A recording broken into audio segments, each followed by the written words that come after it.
Qala Rasulullah sallallahu alaihi wasallam, atatis sama'u wa huqqalaha an ta'id ma fiha mawdi'u arba'i asabi'in illa wa malakun wadhi'un jabhatahu lillahi sajidan. Sesungguhnya langit mengeluarkan bunyi berkreotan.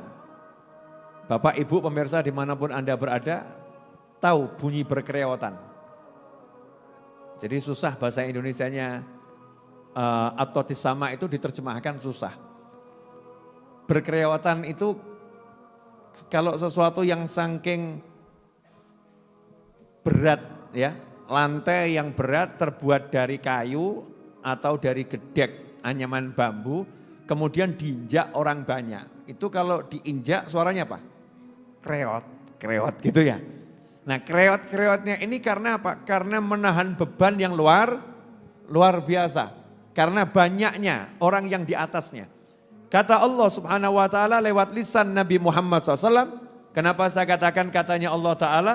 Karena Nabi Muhammad SAW tidak pernah berbicara dari hawa nafsu. Allah yang mengatakan dalam Al-Quran, setiap Nabi berbicara itu wahyu yuha. Adalah wahyu yang diwahyukan oleh Allah Subhanahu wa ta'ala. Cuman wahyu yang datang kepada Nabi dibagi menjadi 3.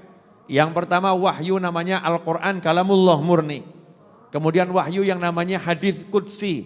Hadits qudsi kalamullah sifatnya ucapan yang sudah diolah oleh lisan Nabi Muhammad SAW, bukan Al-Quran. Yang ketiga adalah ucapan Nabi Muhammad SAW. Itu berasal dari wahyu yang datang ke hati Nabi Muhammad sallallahu alaihi wasallam. Jadi semua ucapan Nabi itu dari Allah Subhanahu wa ta'ala. Makanya jangan pernah meremehkan ucapan Nabi Muhammad sallallahu alaihi wasallam.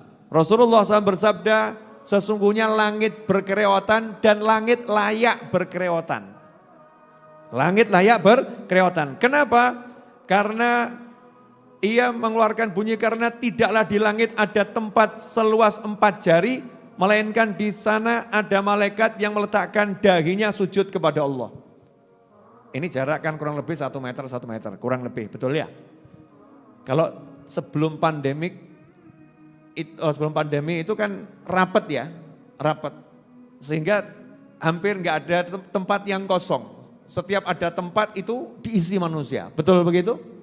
Tapi karena kita protokol kesehatan, kita beri jarak, pakai masker, maka sampai di halaman, ya sampai di halaman. Biar protokol kesehatan bisa dijalankan dan pengajian sesuai dengan apa yang sudah disarankan ya oleh pihak-pihak yang mengurusi urusan kesehatan.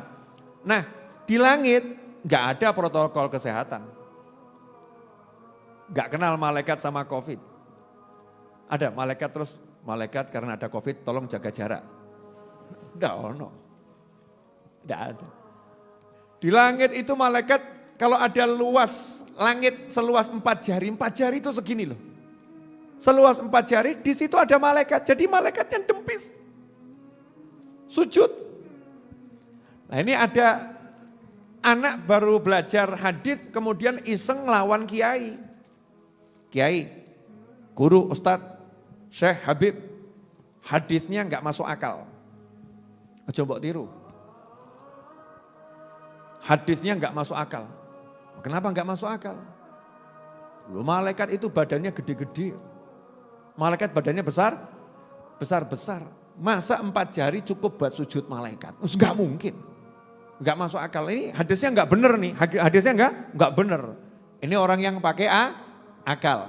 Syariat bukan untuk pakai akal, tapi pakai iman. Sesuaikan akalmu dengan iman. Nanti akal kita akan dibimbing oleh Allah Subhanahu wa taala untuk memahami makna-makna dari ayat-ayat Allah maupun sabda-sabda Nabi Muhammad sallallahu alaihi wasallam.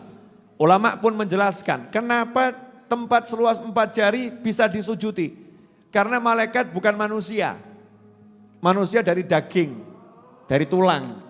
Jadi kalau empet-empetan ya nabrak. Kalau ketabrak ya benda padat ketemu padat, bertabrakan ya kuat-kuatan. Tapi kalau malaikat itu cahaya. Anda kalau ambil senter ya baik itu dari handphone maupun dari senter, cahayanya ditabrakkan ya enggak jadi masalah. Semakin tabrakan cahaya semakin terang. Betul atau betul?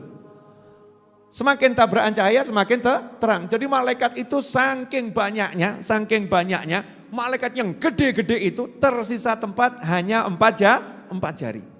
Jadi full langit itu dengan malaikat. Malaikat sujud, ada yang sujud, ada yang rukuk, ada yang berdiri. Semua ibadah kepada Allah Subhanahu wa ta'ala. Jadi jangan dikira amal kita naik ke langit itu lolos gampang. Begitu amal kotor mental dengan sendirinya. Ada ria, ada ujub, ada sum'ah, na'udzubillah min dzalik, mental dengan sendirinya. Karena ada penjaga-penjaga langit yang luar biasa. Malaikat di langit seperti itu. Kata Nabi Muhammad SAW, malaikat tersebut sujud kepada Allah Subhanahu wa ta'ala. Pertanyaan saya, lah kita kalau mandang langit itu kosong atau penuh? Kita ini loh, kalau mandang langit itu langitnya kosong atau penuh? Kosong ya, blong gitu ya. Kosong blong. Seperti nggak ada apa-apa, adanya cuma bintang-bintang. Padahal itu ada malaikat. Jadi kalau kita mendengar yang seperti ini, berarti bumi ini kira-kira dikepung malaikat atau enggak dikepung malaikat? Dikepung itu bahasa Jawa ya? Ya bahasa Indonesianya apa? Hah? Di apa? Dikelilingi kurang tepat. Apa lagi? Dikerumuni? Ya enggak. Kepung itu bukan dikerumuni, bukan ya? Diselimuti? Ya bukan. Sekarang menjadi mungkin jadi bahasa Indonesia, dikepung itu. Dikitari ya, kemudian dijaga oleh malaikat. Seperti itu bumi, malaikat toh. Nah malaikatnya ini ada yang kemudian tugasnya di muka bumi. Ada tugasnya yang terbang, jadi malaikat tugasnya beda-beda. Itu yang tugasnya sujud, itu ngelilingi bumi. Langit pertama dikelilingi malaikat. Lah yang di jalanan, malaikat lagi. Macam-macam. Lah yang di musola, malaikat lagi. Yang di pengajian, malaikat lagi. Malaikat itu berjenis-jenis dan berkelompok-kelompok. Kalau begitu sebetulnya bumi ini penuh malaikat atau kosong malaikat? Penuh malaikat. Bumi ini penuh malaikat.